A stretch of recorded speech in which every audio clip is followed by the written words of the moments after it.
Hello សួស្តីអ្នកគ្នាខ្ញុំបាទរី Anime វើត្រឡប់ជួបខ្ញុំម្ដងទៀតហើយតើយើងកុំឲ្យខាត់ពេលយូរចូលទៅក្នុងសាច់រឿងយើងទាំងអស់គ្នាតែម្ដងទៅដោយផ្ដើមសាច់រឿងមកគឺយើងបានឃើញក្មេងស្រីម្នាក់គឺត្រូវបានគេចាប់ចម្រិតដោយយើងមិនដឹងថ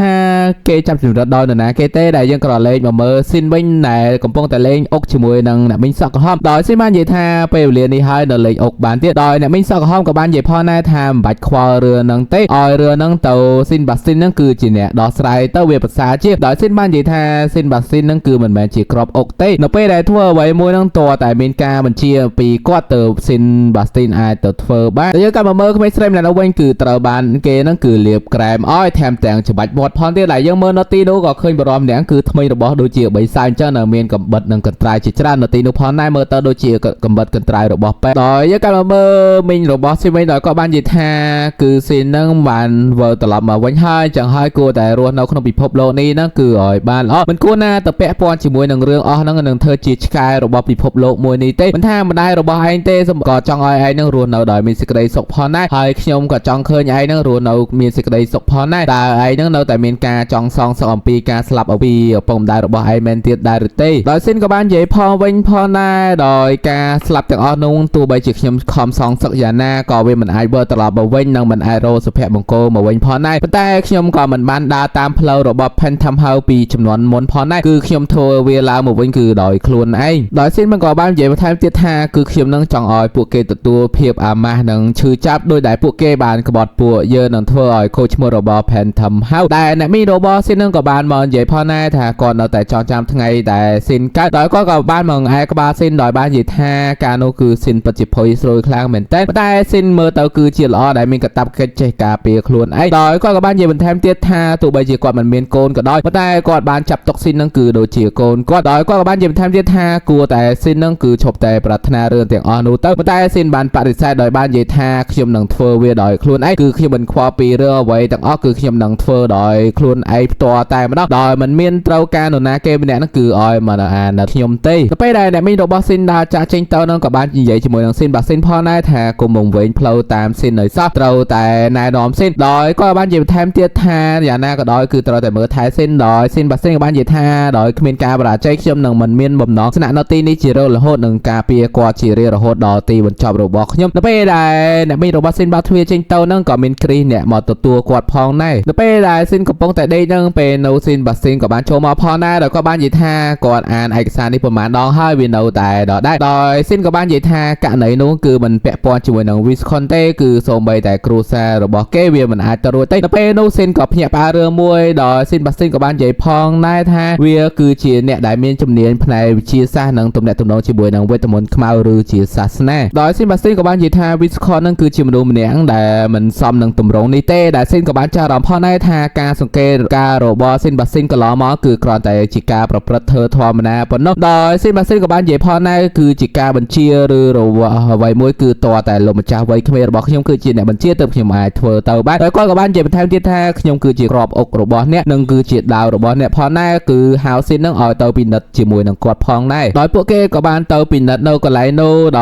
យស៊ីនក៏បាននិយាយរៀបរាប់ផងដែរដោយស៊ីនបាស៊ីនក៏បាននិយាយថាសក់ខ្មៅរលោហើយស៊ីនក៏បាននិយាយបន្ថែមទៀតដោយគាត់បាននិយាយថាភុនីពិតជាតុនខ្លាំងមែនទែនដល់ពេលដែលស៊ីនងាកទៅនឹងគឺស៊ីនបាស៊ីននឹងគឺកំពុងតែលេងជាមួយនឹងឆ្មាខ្មៅមួយដែលធ្វើឲ្យស៊ីននឹងគាំងខ្លាំងមែនទែនដល់ពេលនោះផងដែរក៏លឺសំឡេងមនុស្សស្រីស្រែកដែលធ្វើឲ្យពួកគេក៏ភ្ញាក់ផ្អើលផងដែរដល់ពេលដែលស៊ីនរត់ចូលទៅក្នុងផ្ទះមួយនោះគឺឃើញមនុស្សស្រីម្នាក់ត្រូវបានគេកាប់ដាច់ដៃដាច់ជើងដែលធ្វើឲ្យស៊ីននឹងភ័យខ្លាំងមែនទែនរីឯស៊ីនបាស៊ីនមកដល់ក៏បានចាប់បាំងភ្នែករបស់ស៊ីនហើយនឹងថយទៅក្រោយដល់ពេលនោះស៊ីនបាស៊ីនក៏បាននិយាយថាតើអ្នកដើររាយប៉ាយពេញនេះមែនដែរឬទេ The Jack Rapper ប៉ុន្តែនៅពេលដែលអ្នកដើរចេញមកហ្នឹងដោយក៏បាននិយាយថាវាមិនមែនទេគឺជាគ្រីសដោយគ្រីសក៏បាននិយាយថានៅពេលដែលគាត់លឺសំឡេងស្រែកហ្នឹងគាត់ក៏បានមកទីនេះប៉ុន្តែគឺវាហួសពេលទៅហើយប៉ុន្តែស៊ីនបាស៊ីនបាននិយាយថាឯងបានឈប់លាក់បាំងវាទៀតទៅវាមិនដែលមានអ្នកបំរើណាមកធ្វើខ្លួនដូចជាអន់នឹងគ្មានទីពឹងទេឯងពិតជាមានការប្រែប្រួលនឹងបោកបញ្ឆោតអ្នករាល់គ្នាបានដ៏អស្ចារ្យខ្លាំងមែនតើតែពេលនោះផងដែរគ្រីសក៏បានប្រែខ្លួនទៅជាមនុស្សម្នាក់ទៀតដែលមានសក់ពណ៌ក្រហមដែលមើលទៅពិតជាអាក្រក់ខ្លាំងមែនតើដោយគ្រីសក៏បាននិយាយទៅសារស៊ីនបាស៊ីនផងដែរថាឯងនឹងគឺពិតជាមនុស្សអស្ចារ្យខ្លាំងមែនតើដែលគ្រីសនឹងគឺជាមេគ្រួសាររបស់ត្រកូលមួយដែលមានឈ្មោះថា Banner គ្រីសដែលគាត់ក៏បាននិយាយបន្ថែមទៀតថាវាមិនអីទេក្នុងនាមជាអ្នករួមភេទជាមួយគ្នាគឺវាស័ក្តិសមហើយតែគេក៏បា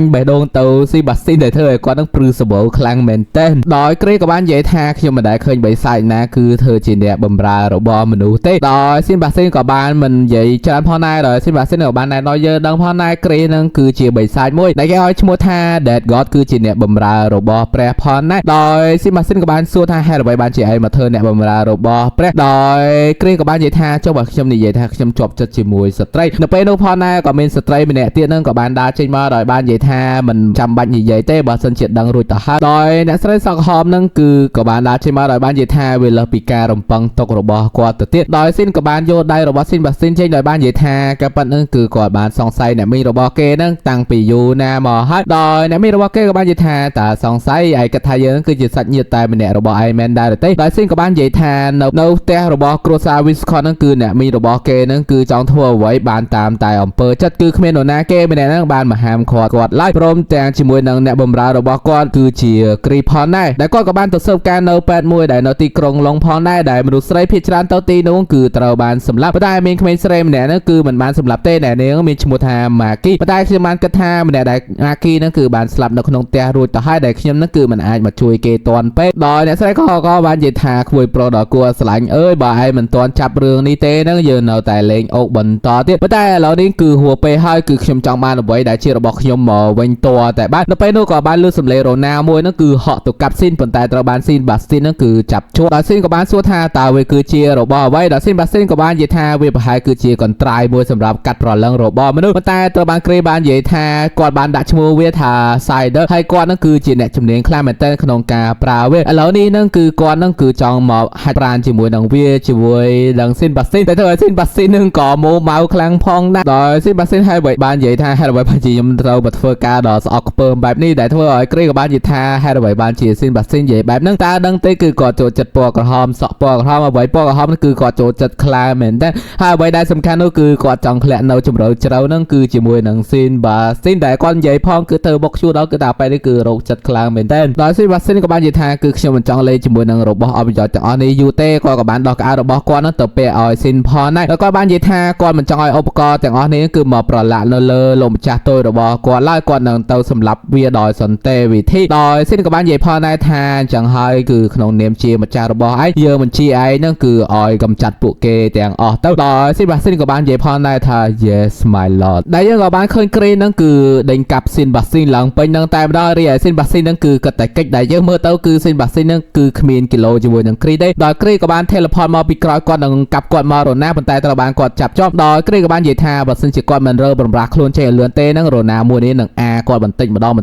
ងធ្វើឲ្យគាត់នឹងគឺឈឺចាប់ទៅពេលនោះផងដែរយើងក៏លេងមកមើលអ្នកមីរបស់ស៊ីនវិញដោយគាត់បាននិយាយថានៅពេលនេះហ្នឹងស៊ីនគឺជាឆ្កែឈាមទៅហើយបើសិនជាស៊ីននៅតែតាមប្រមាញ់គាត់ទៀតហ្នឹងគឺស៊ីននឹងមិនរួចមានជីវិតទេដោយនេះក៏បានរត់ទៅចាក់ស៊ីនផងដែរដែលស៊ីនកិច្ចប៉ុន្តែចាក់ត្រូវដៃដែលធ្វើឲ្យស៊ីនបាស៊ីនហ្នឹងក៏មានការព្រួយបារម្ភផងដែរដោយស៊ីនក៏បានសួរទៅអ្នកមីរបស់គេថាហេតុអ្វីបានជាអ្នកមីរបស់គេធ្វើជាគ្រូពេទ្យដោយអ្នកមីងសក់ក្រហមក៏បាននិយាយថាទោះបីជាយកខំយកប៉ុណ្ណាក៏មនុស្សល្ងើដូចជាឯងមិនយកផងដែរដោយគាត់ក៏បានចាប់ច្បាច់ករបស់ស៊ីនដោយបាននិយាយថាឯងត្រូវតែស្លាប់មិនគួរណាកើតមកទេតែនាងបំរុងនឹងចាក់ស៊ីនទៅហើយប៉ុន្តែនាងក៏សម័យឃើញមុខរបស់បងស្រីរបស់នាងដែលគឺជាម្ដាយរបស់ស៊ីនផងដែរទៅពេលផងនោះផងដែរស៊ីនបាស្ទីនក៏បានចូលមកជួយទាន់ដោយនាងបានចាក់ត្រូវដៃរបស់ស៊ីនបាស្ទីនប៉ុន្តែត្រូវបានស៊ីនបាននិយាយថាគឺគុំសម្លាប់អ្នកមីរបស់គេតតែសោះដែរយើងក៏បានឃើញស៊ីនបាស្ទីនក៏ត្រូវរបួសផងដែរដែលគ្រីក៏បានសម័យឃើញថាអ្នកដែលចាក់ត្រូវស៊ីនបាស្ទីននឹងគឺជារ៉ូណារបស់គេផងដែរដោយគ្រីក៏បាននិយាយសួរថាហេតុអ្វីមិនសម្លាប់ក្មេងម្នាក់នោះអ្នកមីសក់ក្រហមក៏បាននិយាយផងដែរថាគាត់មិនអាចសម្លាប់បានទេដោយគាត់អាចមើលឃើញបងស្រីរបស់គេនឹងសម្លាញ់នឹងក្មេងតូចដ៏គួរឲ្យស្រឡាញ់គឺខ្ញុំនឹងគឺមិនអាចសម្លាប់កុមារនេះបានឡើយហើយកូនម្នាក់នេះគឺជាប៉ុន្តែនិយាយទាន់ផុតទេត្រូវបានគ្រីនឹងគឺចាក់សម្លាប់នៅកណ្ដាលមុខតែម្ដងពេលដែលចាក់សម្លាប់នឹងយើងក៏បានឃើញការចងចាំជាច្រើនដែលគ្រីជាមួយនឹងស៊ីនបាស្ទីនក៏នៅក្នុងនោះផងដែរដោយគ្រីបាននិយាយថានេះគឺជាការចងចាំរបស់ស្ត្រីម្នាក់ដែលគេក៏សម័យយើងឃើញមកដែរថាម្ដាយរបស់ស៊ីនជាមួយនឹងអ្នកមីងសក់ក្រហមនឹងគឺបានចូលមកធ្វើការនៅក្នុងផ្ទះរបស់ឪពុករបស់ស៊ីនដោយអ្នកមីងរបស់ស៊ីននឹងគឺដើមឡើយគឺស្អប់ពណ៌ក្រហមខ្លាំងមែនទែនប៉ុន្តែនៅពេលដែលឪពុករបស់ស៊ីននឹងគឺបានសរសើរអំពីពណ៌សក់របស់នាងបានធ្វើឲ្យនាងនឹងគឺមានការស្រឡាញ់ពណ៌ក្រហមប៉ុន្តែក្រោយមកនៅពេលដែលម្ដាយរបស់ស៊ីនបានការជាមួយនឹងឪពុករបស់ស៊ីនគាត់ក៏ចាប់ផ្ដើមស្អប់ពណ៌ក្រហមម្ដងទៀតនៅក្នុងពិធីជប់លៀងនោះគឺគាត់បានជួបជាមួយនឹងបុរសម្នាក់ទៀតនៅហើយក៏បានរៀបការជាមួយគ្នានឹងមានកូនផងដែរប៉ុន្តែថ្ងៃមួយនោះគឺពួកគេគឺជួបគ្រោះថ្នាក់ដោយឪពុករបស់ក្មេងប្រុសដែលជាកូនរបស់អ្នកមីងសក់ក្រហមគឺត្រូវបានស្លាប់ហើយកូនក្នុងផ្ទៃក៏បានត្រូវបានស្លាប់ផងដែរនៅពេលដែលអ្នកមីងរបស់ស៊ីនជាគាត់ក៏បានវិលត្រឡប់មករកស៊ីនវិញប៉ុន្តែនៅពេលដែលមកដល់នោះគឺឃើញគ្រួសាររបស់ស៊ីនរួម ទាំងបងស្រីរបស់គេហ្នឹងគឺបានស្លាប់បាត់អស់ទៅហើយនៅថ្ងៃមួយនៅពេលដែលគាត់នៅធ្វើការនៅទីប៉ែនហ្នឹងគឺមានក្មេងស្រីម្នាក់ហ្នឹងគឺបានមកឲ្យគាត់ជួយរលួតកូនចេញដោយនាងបាននិយាយថាមានកូនក្មេងគឺជាភាពរញ៉េរញ៉ៃខ្លាំងបំផុតនៅយប់ឡើងថ្ងៃមួយហ្នឹងគឺគាត់បានមកជួបជាមួយនឹងមនុស្សស្រីម្នាក់នោះក៏បានសម្លាប់អ្នកស្រីនោះផងដែរហើយថ្ងៃនោះហើយដែលគាត់បានជួបជាមួយនឹងគ្រីសផងដែរនៅថ្ងៃបន្ទាប់គាត់ក៏បានដឹងរឿងថាស៊ីនដែលគឺជាក្មួយប្រុសរបស់នាងហ្នឹងគឺបានវិលត្រឡប់មកវិញជាមួយនឹងអ្នកបម្រើម្នាក់ផងដែរតែយើងកាន់មកបច្ចុប្បន្នវិញអ្នកស្រីសក់ហមក៏ត្រូវបានស្លាប់ដោយគ្រីសបាននិយាយថាខ្ញុំមិននឹកស្មានថានាងគឺជាមនុស្សដ៏អន់និងថោកទាបទាំងនេះសោះខ្ញុំសហការជាមួយអ្នកដោយសារតែអ្នកចូលចិត្តពណ៌ក្រហមនិងមានភាពដូចជាខ្ញុំប៉ុន្តែឥឡូវនេះហ្នឹងគឺអ្នកបានស្លាប់ទៅហើយវាពិតជាគួរអស់សំណើខ្លាំងមែនតើហើយអ្នកក៏មិនត្រូវពាក់ដែរពាក់កៅអៅពណ៌ក្រហមផងដែរគាត់ក៏បានផ្លាស់ប្ដូរកៅអៅពណ៌ក្រហមមកពាក់វិញដល់គាត់បាននិយាយថារឿងនេះចប់ហើយគឺ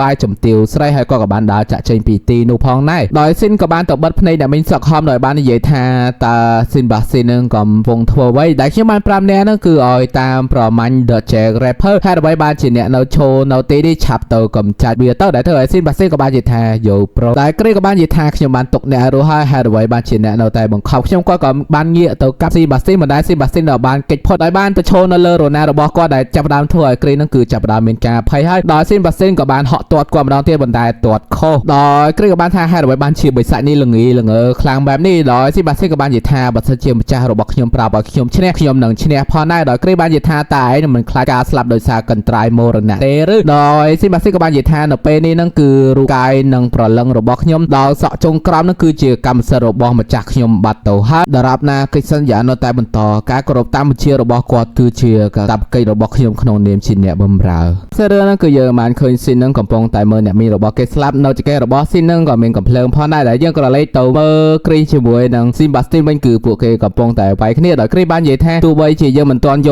គ្នាទៅវិញទៅមកក៏ដោយប៉ុន្តែអនុស្សាវរីយ៍ខ្លីនេះវាប្រៀបបានយើងដូចជានៅក្នុងសន្និកម្មរបស់រ៉ូមីអូនិងជូលៀនផងដែរដែលធ្វើឲ្យស៊ីបាស្ទីនហ្នឹងគឺគាំងខ្លាំងមែនទេដោយពួកគេក៏បានវាយគ្នាទៅដល់លើដំបូលដោយគ្រីបាននិយាយថាបើសិនជាស៊ីបាស្ទីនហ្នឹងបោះចោលឈ្មោះដល់គួរស្អប់ខ្ពើមមួយនេះហើយមកមើលថែគេវិញប៉ុន្តែស៊ីបាស្ទីនបាននិយាយថាតាំងពីគេបានសន្យាជាមួយនឹងម្ចាស់របស់គេមកគឺគេខ្លាចជាស៊ីបាស្ទីនទៅហើយដែលគ្រីក៏បានជាបន្ថែមទៀតថាហើយមើលទៅដូចជាបិសាចភ្នែកដ៏គួរឲ្យកាច់សាហាវនិងបបោមាត់អើយមើលទៅពិតជាស្អាតខ្លាំងមែនទែនគឺខ្ញុំចង់រស់នៅជាមួយឯងខ្លាំងណាស់ស៊ីបាស្ទីនហើយគ្រីនឹងគឺនិយាយទៅប៉ែខ្លាំងមែនទែននៅនិយាយបន្ថែមទៀតថាគឺខ្ញុំនឹងចង់មានកូនជាមួយអ្នកស៊ីបាស្ទីនតែធ្វើឲ្យស៊ីបាស្ទីនបាននិយាយថាសូមឈប់ទៅនោះវាគឺគួរឲ្យស្អប់ខ្ពើមខ្លាំងមែនទែនបន្ទាប់មកពួកគេក៏បានចូលទៅវាយគ្នាបន្ថែមទៀតដល់ស៊ីបាស្ទីនក៏បានជន់រណារបស់គេជាប់ដល់គ្រីក៏បាននិយាយថាបើសិនជាព្រះតែមិនតូនភ្លឺទេគឺខ្ញុំចង់បន្តរស់នៅជាមួយឯងជារៀងរហូតប៉ុន្តែវាពិតជាហួសពេលទៅហើយការប្រកួតមួយនេះគឺត្រូវតែបញ្ចប់ដោយគ្រីក៏បានយកក្បាលរបស់គាត់បុកស៊ីនបាស្ទីនដោយគាត់បាននិយាយថាមើលឲ្យខ្ញុំមើលការចងចាំរបស់ឯងមើលដោយគាត់ក៏បានយករណានោះគឺអាស៊ីនបាស្ទីនតែម្ដងនៅភ្លាយការចងចាំរបស់ស៊ីនបាស្ទីនចេញមកដោយការចងចាំរបស់ស៊ីនបាស្ទីនគឺតប៉ែខ្លាំងមែនតើក៏បើកឆាប់មកចេញលោកតានកាដែលធ្វើឲ្យគ្រីក៏ធាំងផងដែរដោយចេញហ្វីនីនិងរេនមកបន្ថែមទៀតគឺការចងចាំរបស់ស៊ីនបាស្ទីននឹងគឺដល់ក៏សិតតែអ្នកបម្រើឡើងញ៉ៃញ៉ៃពេញនឹងតែម្ដងដែលគ្រីបាននិយាយថាឲ្យស៊ីនបាស្ទីនបង្ហាញការចងចាំដ៏ល្អមកប៉ុន្តែស៊ីនបាស្ទីនបាននិយាយថាកាលពី1ឆ្នាំហ្នឹងគឺគាត់មានរឿងតែប៉ុណ្្នឹងទេបន្តមកហ្នឹងស៊ីនបាស្ទីនក៏បាននិយាយថាអើយកៅវាបានខូចមួយទៀតបាត់ទៅហើយដែលគ្រីបាននិយាយថាអ្នកពាក់កៅវាមើលទៅពិតជាអន់ខ្លាំងមែនតើកៅឡើងក៏ក្រិចប៉ុន្តែខ្ញុំចូលចិត្តរូបរាងដ៏ស្អាតរបស់ឯងដោយស៊ីនបាស្ទីនក៏បានដកកៅចេញដោយបាននិយាយថាគឺខ្ញុំមិនចង់ប្រើយុទ្ធសាស្ត្រមួយនេះទេប៉ុន្តែគឺវាគ្មានចម្រឹកបន្តមកគ្រីក៏បាននិយាយថែមទៀតថាយើងគួរតែបញ្ចប់បញ្ហាលើកនេះឲ្យចប់ត្រឹមហ្នឹងទៅហើយបាននិយាយទៅស៊ីនបាស្ទីនថាឲ្យលាពិភពលោកមួយនេះទៅខ្ញុំសង្ឃឹមថានៅពិភពលោកក្រោយនេះយើងនឹងខ្លាចជាមានទំនាក់ទំនងល្អជាមួយគ្នាពួកគេក៏បានហក់ចូលទៅវាយគ្នាប៉ុន្តែស៊ីនបាស្ទីនហ្នឹងគឺបានយកកៅរបស់គាត់ហ្នឹងគឺញុកចូលរណារបស់គ្រីតែធ្វើឲ្យគាត់ដួលឲ្យគាត់គាំងខ្លាំងនឹងខឹងស៊ីនបាស្ទីនខ្លាំងមែនទែនដោយគ្រីក៏បានឈោទាញកៅនោះចេញប៉ុន្តែស៊ីនបាស្ទីនបាននិយាយថាកៅមួយនេះហ្នឹងគឺដេឡើងដោយរោមជាដ៏ប្រណិតប្រហែលជាវាហ្នឹងតាក់នៅក្នុងកកិតរបស់ក្នុងរណារបស់ឯងហើយវត្ថុមួយនេះគឺខ្ញុំបានយកមកពីវិមានដោយខ្ញុំហ្នឹងគឺមិនចង់បានប្រើវាទេប៉ុន្តែឯងបានបំផ្លាញវារួចទៅហើយអញ្ចឹងហើយគឺវាមិនអីទេបន្តមកស៊ីនបាស្ទីនក៏បានដើរទៅពីក្រោយគ្រីដោយបាននិយាយថាលើកនេះហ្នឹងគឺខ្ញុំមានទំនុកចិត្តក្នុងការវាយជាមួយឯងដោយប្រើកំដាប់ដៃហើយបន្តមកគ្រីក៏បាននិយាយថាវាយអីវាយទៅតែកុំវាយមុខខ្ញុំប៉ុន្តែស៊ីនបាស្ទីនហ្នឹងដូចចិត្តទៀតគឺវាយរោតែមុខរបស់គ្រីទេគឺដៅយកដៅផងទាត់ផងគឺវាយគ្រីឡើងខ្ទមតែម្ដងតោមួយដៃចុងក្រោយហ្នឹងគឺធ្លាក់ចុះទៅក្រោមមើលទៅដូចជាចង់ត្រូវស៊ីនប៉ុន្តែពេលនោះផងដែរស៊ីនបាស្ទីនក៏បានហក់ចូលមកនឹងទាត់គេមួយជើងក្តៅមុខទៀតឡើងប៉ើងតែម្ដងបន្តមកហ្នឹងស៊ីនបាស្ទីនបានដើរទៅរកគ្រីដោយបាននិយាយថាឯងហ្នឹងគឺមិនអាចស្លាប់ដោយសារការប្រើកំដាប់ដៃទេចុះបើសិនជា ជាយើងប្រើរឿងនេះវិញដោយស៊ីនបាស៊ីននឹងក៏បានយករណាដើរទៅរកគ្រីដោយគ្រីបាននិយាយថាឯចង់ធ្វើអ្វីប៉ុន្តែស៊ីនបាស៊ីននឹងក៏បានទាត់មកជើទៀតចូលកណ្ដាលមកហើយនឹងយករណានោះបំរុងនឹងសម្រាប់គ្រីហើយប៉ុន្តែពេលនោះក៏មានខ្សែអ្វីមួយនោះគឺបាញ់មកស្កាក់មុខរបស់ស៊ីនបាស៊ីនផងដែរដោយអ្នកដែលបានមកជួយគ្រីគឺមានឈ្មោះថា William ដែលគេគឺជាអ្នកគ្រប់គ្រងនៅក្នុងគ្រួសាររបស់គ្រីផងដែរបន្ទាប់មកគេក៏បានហក់ចុះមកដែលធ្វើឲ្យគ្រីសប្បាយចិត្តបាននិយាយថាតើ William នឹងមកជួយគេមែនដែរទេប៉ុន្តែពេល William នឹងក៏ល្អដូចចិត្តទៀតគឺហក់ចុះមកនឹងគឺជន់កណ្ដាលមុខគ្រីម្ដងទៀតបន្ទាប់មកគាត់ក៏បាននិយាយពីបទរមើរបស់គ្រីដោយបានយករណាមរណៈនឹងធ្វើអ្វីខុសឆ្គងនឹងជាច្រើនទៀតដោយគាត់បានសុំទៅស៊ីនបាស៊ីនថាគាត់នឹងសូមយកគ្រីទៅវិញដោយកាត់ក្តីដោយខ្លួនឯងហើយគាត់ក៏បានអូគ្រីចេញទៅនៅពេលដែល William កំពុងតែដើរចេញនឹងស៊ីនបាស៊ីនក៏បានលើករណាគប់ទៅគេប៉ុន្តែគេចាប់ជាប់ដោយស៊ីនបាស៊ីនបាននិយាយថា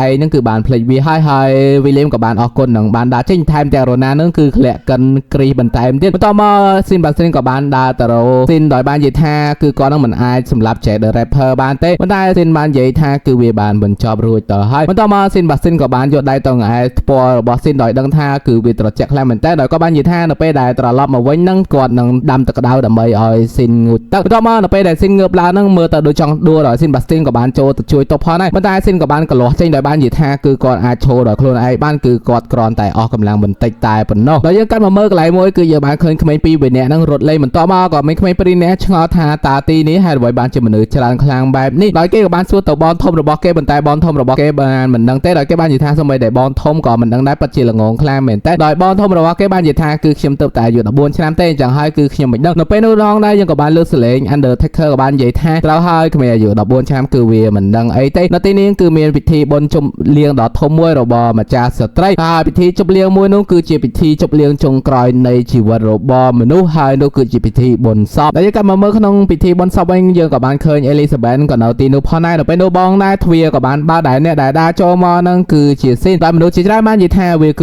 ជាស៊ីនប៉ុន្តែហេតុអ្វីបានជាគាត់មានរោគពណ៌ក្រហមវាមើលទៅមិនស័ក្តិសមទេប៉ុន្តែក៏មានមនុស្សផ្សេងទៀតបាននិយាយថាដោយសារតែលោកជំទាវនឹងគឺស្រឡាញ់ពណ៌ក្រហមបន្ទាប់ពីស៊ីនដើរចូលគាត់ក៏បានហក់ចូលទៅរកអ្នកមីងពណ៌ក្រហមហើយបាននិយាយថាមិនថាអ្នកមីងពាក់ឈុតពណ៌សឬសម្លៀកបំពាក់បែបណាទេវានឹងសមជាមួយអ្នកមីងប៉ុន្តែអ្វីដែលស័ក្តិសមជាមួយនឹងអ្នកមីងកាន់តែខ្លាំងនោះគឺពណ៌ក្រហមដែលគឺជាពណ៌ដែលអ្នកមីងចូលចិត្តបំផុតតែនៅពេលនោះផងដែរក៏មានផ្កាកុលាបជាច្រើននោះគឺបានហើរចូលមកខាងក្នុងបន្ទាប់មកយើងក៏បានឃើញក្មេងស្រីម្នាក់គឺកំពុងតែច្រៀងបទមួយបទហ្នឹងអ្នកគ្នាក៏ធ្លាប់ស្ដាប់ផងដែរប៉ុន្តែដាក់ចូល YouTube អត់កើតទេ copyright ដោយក្មេងស្រីនោះនៅតែច្រៀងហើយយើងក៏បានឃើញស៊ីនបាស៊ីនកំពុងតែឈរមើលវីខាងក្រៅផងដែរដែលយើងក៏លេងមកមើលស៊ីនវិញដោយស៊ីនបានសម័យឃើញនៅគ្រាមួយនៅពេលដែលគាត់លេងជាមួយនឹង Elizabeth និងអ្នកមីងនិងម្ដាយរបស់គេហ្នឹងគឺអ្នកមីងរបស់គេហ្នឹងគឺចាប់បីគេឡើងដោយអ្នកមីងសក់ក្រហមហ្នឹងគឺស្រឡាញ់ស៊ីនខ្លាំងមែនតែបន្ទាប់មកស៊ីនក៏បាននិយាយទៅកាន់អ្នកមីងថាឲ្យសម្រាប់ឲ្យបានល្អណាស់តែយើងកាត់មកខាងក្រៅវិញគឺយើងបានឃើញ Finny រីនិង Bird កំពុងតែប្រកែកគ្នាដោយបាននិយាយថាអ្នកមីងសក់ក្រហមបានស្លាប់ហើយគឺអស់អ្នកផ្ដល់ដំណឹងឲ្យគេទៀតហើយតែយើងកាត់មកលើមើលលោកតាតាណាកាដោយក៏បាននិយាយថាតែអ្នកបានទៅហើយមែនទេអ្នកបានទៅទីកន្លែងដែលអ្នកចូលចិត្តហើយលោកស្រី